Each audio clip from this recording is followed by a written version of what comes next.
SLPC సొరంగ మార్గం 2200తోని ఇవాళ కొన్ని పత్రికల్లో వచ్చింది. దాన్ని కూడా ముఖ్యమంత్రి గారు నిధులు రిలీజ్ చేసి పని ప్రారంభించినాం. అది అయితేనే కానీ మాకు వస్తుంది. అందుకని ఇక్కడ ఉన్న సమస్యల గురించి కానీ నాకొకరు హాస్పిటల్ సూపరింటెండెంట్ నేరుగా ఫోన్ చేసిన కొత్తగూడెం హాస్పిటల్కి వెళ్ళి, నేను ఎవరు చెప్పలే మా అన్నలకు, మీ ఎంపీరా ఎండలు బాగా పెరిగినాయి, మా కొత్తగూడెమే కాదు ఇటు ఆంధ్రప్రదేశ్ ఛత్తీస్గఢ్ బార్డర్ కూడా ఇలా లేడీసు గైనకాలజీ వాడికి ఇబ్బంది ఉందని చెప్తే కూడా ప్రతీక్ ఫౌండేషన్తో కూడా హాస్పిటల్ కూడా ఎయిర్ కండిషన్ చేయందని నా తోచిన విధంగా నా దృష్టికి వచ్చిన సమస్యలు ఏది ఉన్నా సరే మీకు అండగా ఉంటానని, ముఖ్యంగా ఇంత పెద్ద మంత్రులు నా జిల్లాకు ఇన్ఛార్జ్ మినిస్టర్గా పక్క జిల్లా వాణిగా నాకు కూడా చాలా సంతోషంగా ఉంటూ ఈరోజు నన్ను ఆహ్వానించడమే కాదు, ఈరోజు ఇంత మంచినీటి కార్యక్రమంతో పాటు మీకు మిగిలిపోయిన అన్నగారు చెప్పిన రోడ్డును కూడా వెంటనే మళ్ళా నెక్స్ట్ విజిట్లో మళ్ళా మీటింగ్ పెడతానని చెప్పారు గడ్కరీ గారు. దాన్ని కూడా పూర్తి చేస్తాం. ఏది ఏమున్నా సరే ప్రజల ప్రభుత్వంగా వచ్చే 5 ఏళ్లలో మేమిచ్చిన హామీలే కాదు, మీకు ఆశించిన పాలన అందిస్తామని తెలంగాణ ఇచ్చిన పార్టీగా మా మీద ఎంతో బాధ్యత ఉన్నది. ఆషామాషిగా సోనియా గాంధీ తెలంగాణ ఇయ్యలే. 4 కోట్ల మంది ప్రజలు పేదవాళ్ళు బాగుపడాలని ఇందిరమ్మ ఇల్లు ఇదే శ్రీరామచంద్రస్వామి పాదాల దగ్గర పొంగులేటి సీనన్న హౌసింగ్ మినిస్టర్గా, ముఖ్యమంత్రి గారు, డిప్యూటీ సీఎం గారు, తుమ్మలన్న గారు మీ అందరం కలిసి ఆ ఇల్లు కూడా ప్రారంభిస్తున్నాం. త్వరలో దాన్ని కూడా చేపడతామని చెప్పి మీ అందరికీ తెలియజేసుకుంటూ అంగు ఆర్పాటు లేకుండా మేము ఎవరికి విమర్శించాం. మమ్మల్ని ఎవరైనా విమర్శించినా మేము పట్టించుకోము. మాదంతా ఇక దృష్టి ఎన్నికలు అయిపోయినాయి కాబట్టి ఎన్నికలు కూడా మామూలు ఎన్నికలు కాదు. మహబూబాబాద్ నుంచి ఇటు ఖమ్మం, అటు నల్గొండ, అటు భువనగిరి దేశంలోనే రికార్డు మెజార్టీతో గెలిపించాను. ఎమ్మెల్యేలను కూడా ఈ 2 జిల్లాల్లో పెద్ద మెజార్టీతో గెలిపించాను. తప్పకుండా ఈ 2 జిల్లాలను సస్యశ్యామలం చేయడం కాదు, తెలంగాణని అభివృద్ధి చేస్తామని మీ అందరికీ నమస్కరిస్తూ మరొక్కసారి మా ఎమ్మెల్యే గారికి, మా తుమ్మలన్న గారు 2 సార్లు చెప్పి మళ్ళీ ఫోన్ చేసిండు. నేను అనుకున్నా నేను ఎంత పెద్ద మంత్రులు ఉండగా నేనెందుకు అనుకున్నా. నేను కంపల్సరీ రావాలి అని చెప్తే రాత్రి ఢిల్లీకి వెళ్ళి రావడం, మీ అందరిని కలుసుకునే అవకాశం కల్పించిన మా ఎమ్మెల్యే గారికి, మా సీనన్నకు, బట్టన్నకు, తుమ్మలన్నకు, అధికారులందరికీ కూడా నమస్కారాలు తెలియజేసుకుంటూ సెలవు తీసుకుంటున్నా. జై హింద్. బట్టని ఉన్నాడు, అన్ని సమస్యలు పరిష్కరిస్తే మిగిలిన 2 పెద్దన్నలు ఉన్నారు మనకు. కార్పొరేషన్ బట్టి గారు చెప్తారు. మన కోమటిరెడ్డి గారికి మనస్ఫూర్తిగా అభినందనలు. ఆయన నేను చెప్పినట్లుగా బోళ మనిషి వరాలు పెద్దగా అయ్యిపోయినా అంతకంటే ఎక్కువే మనకు చేస్తాడు, ఏమీ ఇబ్బంది పడాల్సిన పని లేదు. అదేవిధంగా ఆర్ఓబి ఖచ్చితంగా చేస్తామన్నారు. ఓకే, 148 కోట్ల ఆర్ఓబి గ్రాంటెడ్, డన్. సో అందరూ చప్పట్లు పెద్దగా కొట్టండి. బైపాస్ రోడ్డుది ఇంతవరకు మన బైపాస్లే అంటే ఆల్రెడీ పంపించారు, ఇంకా మళ్ళీ ప్రారంభానికి వస్తామన్నారు. అందుకని మరొకసారి అది పెద్ద స్కీమ్ మనకి. అందరు మరొకసారి చప్పట్లు కొట్టాలని నేను కోరుతా ఉన్నాను.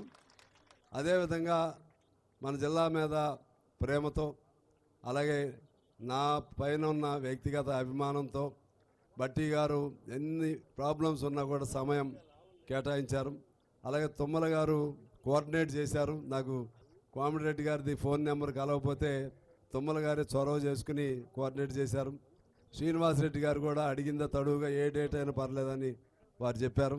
వారి ముగ్గురికి ధన్యవాదాలు తెలియజేస్తూ ముగింపుగా మన పెద్దలు ప్రీతమ ఉప ముఖ్యమంత్రి, మన జిల్లా ఉమ్మడి జిల్లా వాసి బట్టి గారిని మాట్లాడవలసిందిగా కోరుతా ఉన్నాను.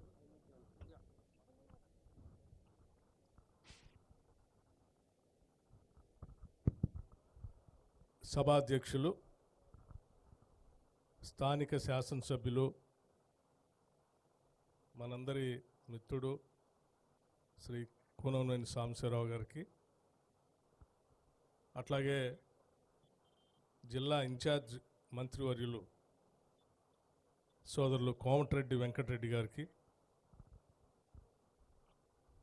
మరో సీనియర్ మంత్రివర్యులు పెద్దలు తుమ్మల నాగేశ్వరరావు గారికి,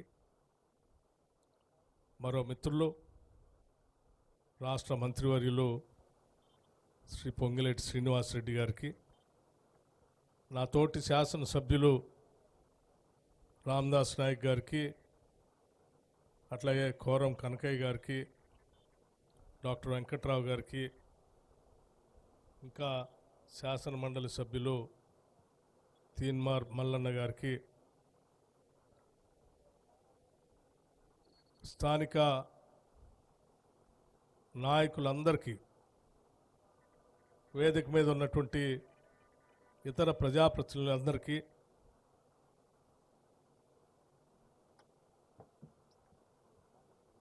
కార్యక్రమానికి ఇక్కడ విచ్చేసినటువంటి వివిధ రాజకీయ పార్టీల నాయకులకి, సోదరిమణులారా, పాత్రికేయ మిత్రులారా, మీ అందరికి కూడా ముందుగా నా హృదయపూర్వకమైనటువంటి నమస్కారాలు తెలియజేస్తూ ఉన్నాను. కొత్తగూడెం పట్టణానికి సంబంధించి ఈరోజు దాదాపు ఇది 125 కోట్లు, అది ఒక 4 కోట్లు, దాదాపు 130 కోట్లు, నియరింగ్ అబౌట్ 130 crores, 130 కోట్ల రూపాయలతో కొత్తగూడెం పట్టణ అభివృద్ధి కోసం ఇవాళ భూమి పూజ కార్యక్రమాలు చేసుకొని పనులు మొదలుపెట్టుకున్నాం. ఇది నిజంగా చాలా గొప్ప విషయం. అయితే నాకు ఒక ఆలోచన వచ్చింది. 130 crores ఈరోజు అంటే ఇది ఈ మంచినీటికి సంబంధించినటువంటి 125 కోట్లతో భూమి పూజ చేసుకుంటున్నప్పుడు, మరి గతంలో 10 ఏళ్ళు ఈ రాష్ట్రాన్ని పాలించినటువంటి బీఆర్ఎస్ పార్టీ దాదాపు 42,000 కోట్ల రూపాయలతో మిషన్ భగీరథ కోసం మేము అప్పు తెచ్చి రాష్ట్రంలో ఏ ఒక్క ఇంటికి కూడా నీళ్లు లేకుండా పూర్తి స్థాయిలో నీళ్ళు ఇచ్చామని చెప్పి సర్టిఫికేట్ ఇచ్చి ఢిల్లీ కేంద్రానికి కూడా పంపించారు, ప్రజలకు కూడా చెప్పారు. మరి 42,000 కోట్ల రూపాయలతో ప్రతి ఇంటికి నీళ్ళు ఇచ్చిన కార్యక్రమం ఉంటే, మళ్ళీ 125 కోట్ల రూపాయలతో కొత్తగూడెం పట్టణంలో దాదాపు 1,85,000 జనాభాకి ఇవాళ నీళ్లు ఇచ్చుకోవాల్సిన, అదనంగా ఈరోజు ఖర్చు పెట్టుకోవాల్సిన అవసరం వచ్చేది కాదు కదా. దీంతోపాటు నా పక్కన ఉన్న వెంకటరెడ్డి గారు కూడా నిన్నంతా ఒక మాట చెప్తా ఉన్నారు.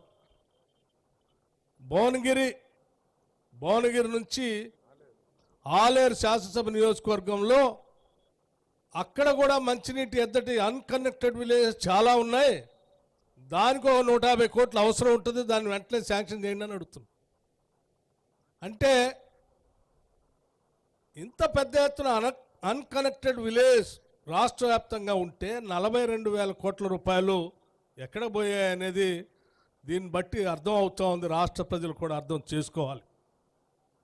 ఈ రాష్ట్రంలో చాలా గ్రామాలకి ఇంకా మంచినీరు అందలేదు, కానీ గ్రామాల పేరు మీద, మనందరి పేరు మీద ఈ రాష్ట్రాన్ని తాకట్టు పెట్టి దాదాపు 50,000 కోట్ల రూపాయల మిషన్ భగీరథ పేరు మీద తీసుకొని వచ్చి ఈ రాష్ట్ర ఆర్థిక పరిస్థితి విధ్వంసం చేసి ఈ రాష్ట్ర ప్రభుత్వం పాలన చేసినటువంటి నాయకులు 10 ఏళ్ళు విధ్వంసం చేసి వెళ్ళారని చెప్పటానికి ఈ 2 ఉదాహరణలు నేను మీకు గుర్తు చేస్తూ ఉన్నాను. అలాగే మిత్రులారా, దాంతోపాటు ఈరోజు ఇక్కడ మనం చేసుకునే కార్యక్రమాలతో పాటు స్థానిక శాసనసభ్యుల నాయకత్వం అంతా కూడా కొన్ని విషయాలు అడిగారు. ఒకటి, కొత్తగూడెం పాల్వంచను కలుపుతూ మున్సిపల్ కార్పొరేషన్ చేయాలని అడిగారు. తప్పనిసరిగా రాష్ట్ర ప్రభుత్వం దీనిపైన పరిశీలన చేస్తుందని, పరిశీలన చేసి తగు ఆలోచనలు ఇది చేయడానికి అవకాశం ఉంటే తప్పనిసరిగా చేసే ప్రక్రియని మంత్రి మండలి దృష్టికి తీసుకొని వెళ్ళి చేస్తామని చెప్పి మీ అందరికీ మనవి చేస్తూ ఉన్నాం. అట్లాగే స్థానికంగా ఇంత పెద్ద పట్టణం ఉంటే పట్టణం మధ్యలోంచి వెళ్ళేది ఒకటే రోడ్డు, పొరపాటుని రోడ్డు బంద్ అయితే ట్రాఫిక్ మొత్తం కూడా బంద్ అయిపోతుంది, పక్క పోవటం దారి కూడా లేదు. మాకు బైపాస్ కావాలని చెప్పి ఎప్పటి నుంచి అడుగుతూ ఉన్నాం. బైపాస్ పనులు, రోడ్లకు సంబంధించిన ల్యాండ్ అక్విజిషన్ కార్యక్రమాలు కూడా అయిపోయినాయి. మధ్యలో ఉన్నటువంటి ఆర్ఓబి ఒకటి కడితే అది పూర్తవుతుందని అడిగితే వెంకటరెడ్డి గారు, R&B మంత్రి గారు వెంటనే వీరు మొత్తం దస్త్రం బయటికి తీసి సాంబశివరావు గారు కొత్తగూడెం సంబంధించిన ఆర్ఓబి కావలసిన నిధులు కేంద్ర ప్రభుత్వంతో మాట్లాడి శాంక్షన్ చేయించే ప్రక్రియను నిన్నే మొదలుపెట్టాను. ఫైల్ అక్కడ ఉంది, తొందరలోనే శాంక్షన్ చేయించి క్లియర్ చేసి తీసుకొని వచ్చి మళ్ళీ భూమి పూజ కార్యక్రమాన్ని నేను వస్తానని వారు చెప్పారు, హామీ ఇచ్చారు. చాలా నేను ఈ జిల్లా ప్రజలందరి తరఫు నుంచి నేను కూడా ప్రత్యేకంగా నేను వారితో ఉన్నాను.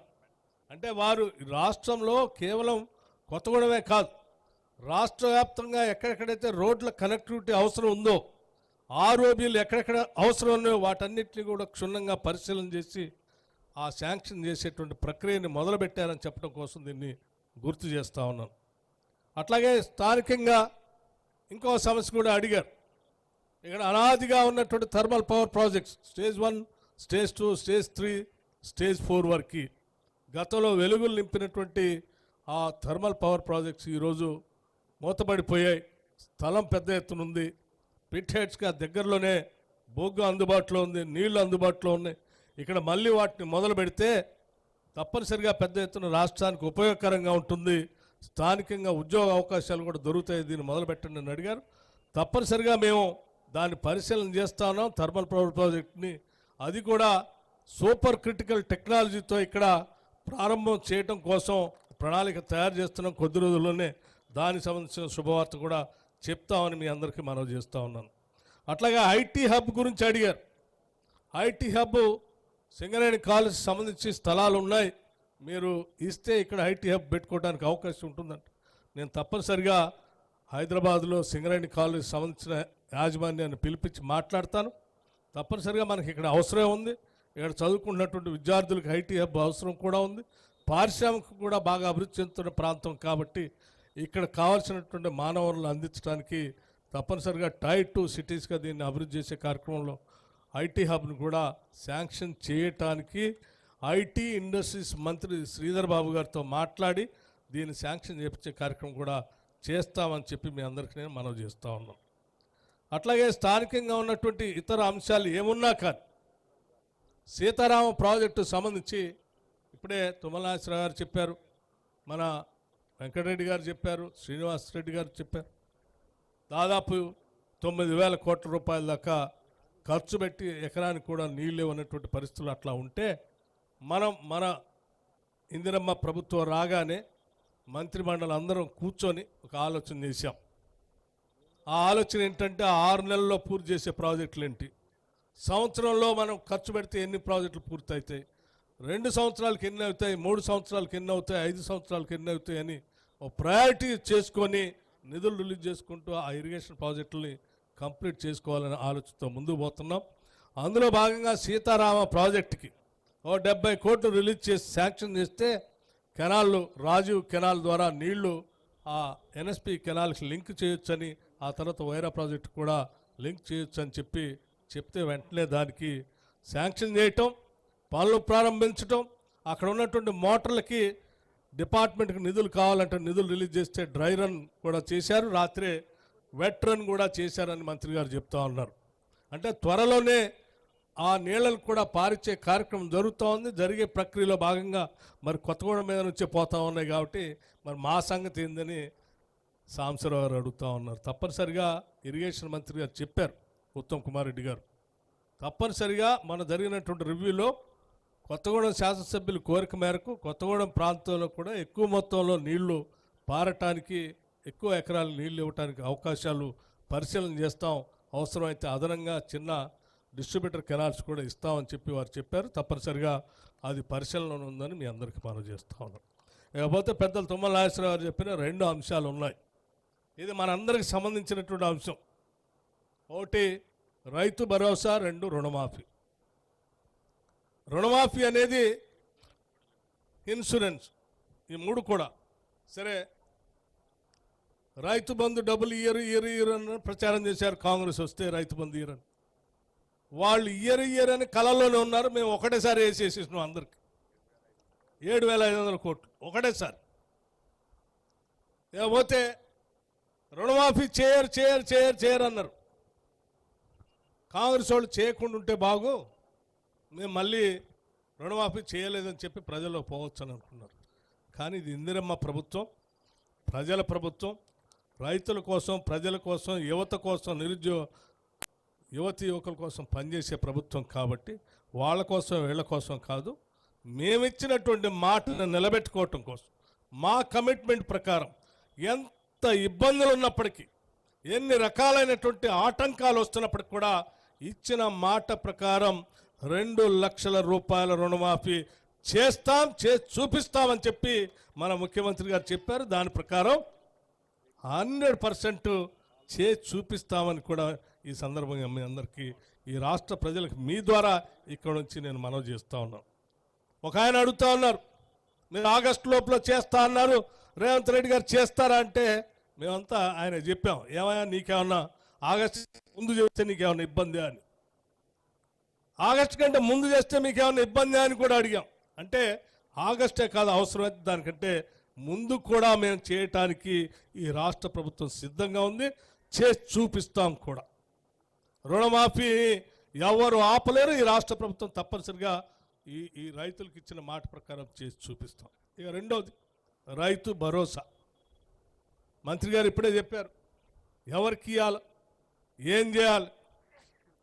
నేను ఆర్థిక శాఖ మంత్రిగా చెప్తా ఉన్నాను, ఈరోజు మేము ఏ పథకాలు ప్రకటించినా, ఎవరికి డబ్బులు పంపిణీ చేసినా, లేదా మా డబ్బులు కాదు, లేదా ఎవరి డబ్బులో కాదు, ఇవి ప్రజల డబ్బులు. ప్రజలందరూ కట్టినటువంటి పన్నులతో సమకూర్చిన నిధుల్ని మనం ప్రజలకు పంచుతూ ఉన్నాం. ఆ పంచే ప్రక్రియ అది న్యాయబద్ధంగా, నిరుపయోగం కాకుండా, నిధులు దుర్వినియోగం కాకుండా, అడ్డగోలుగా పారేయకుండా జవాబుదారితనంగా ఆ పంపిణీ కార్యక్రమం మేము ఒక కస్టోడియన్గా మీ అందరి తరఫున వాటిని జాగ్రత్తగా చేయాలనేదే మా అందరి ఆలోచన. గత ప్రభుత్వంలాగా ఏడబడితే ఆడ దోపిడీ చేసుకొని ఎవడు పడితే వాడికి పనిచేసి ప్రజలను అప్పుల పాలు చేసి 7 లక్షల కోట్లు ముంచేసి రాష్ట్రాన్ని వదిలిపోవాలనే ఆలోచనలో మేము లేవు. మేము ప్రజల డబ్బుని రూపాయి పోగేస్తున్నాం, వేసిన ప్రతి రూపాయిని అర్థవంతంగా ప్రజలకు పంచాలనేటువంటి ఆలోచనతో ఉన్నాం. కాబట్టి రైతు భరోసా పేరు మీద మేము ఇచ్చేటువంటి ప్రతి పైసా ఎవరెవరికి పంచాలి, ఎవరెవరికి ఇవ్వాలి అని ఆ పన్నులు డబ్బులు కట్టినటువంటి ప్రజల మధ్యకు వెళ్ళి ప్రజలందరి ఆలోచనలు తీసుకొని వారు చెప్పిన మాట ప్రకారం వారు ఏ విధి విధానాలు చెప్తారో ఆ విధి విధానాలన్నింటినీ కూడా సమీకరించి శాసనసభలో చర్చగా పెట్టి అంతిమంగా శాసనసభలో పాస్ చేసిన తర్వాత దాన్ని సక్రమంగా ఒక జీవో తీసి రాష్ట్ర వ్యాప్తంగా పంపిణీ చేసే రైతు భరోసా కార్యక్రమం ఉంటుందని చాలా స్పష్టంగా ఈ సందర్భంగా మీ అందరికీ మనవి చేస్తూ ఉన్నాం. నేనేదో నలుగురు కూర్చొని ఈ నలుగురికి ఇస్తాం, గుట్టలున్నోడికి ఇస్తాం, లేకపోతే భూములు ఎక్విజిషన్ చేసినోడికి ఇస్తాం, వాళ్ళ పంట పండించినోడికి కూడా ఇస్తాం, మాదే పోయింది ప్రజలు కట్టిన డబ్బులు కదా మా ఇష్టం వచ్చినట్టు పంచుతామనంటే ప్రజలు కట్టినటువంటి డబ్బులకి మేము జాగ్రత్తగా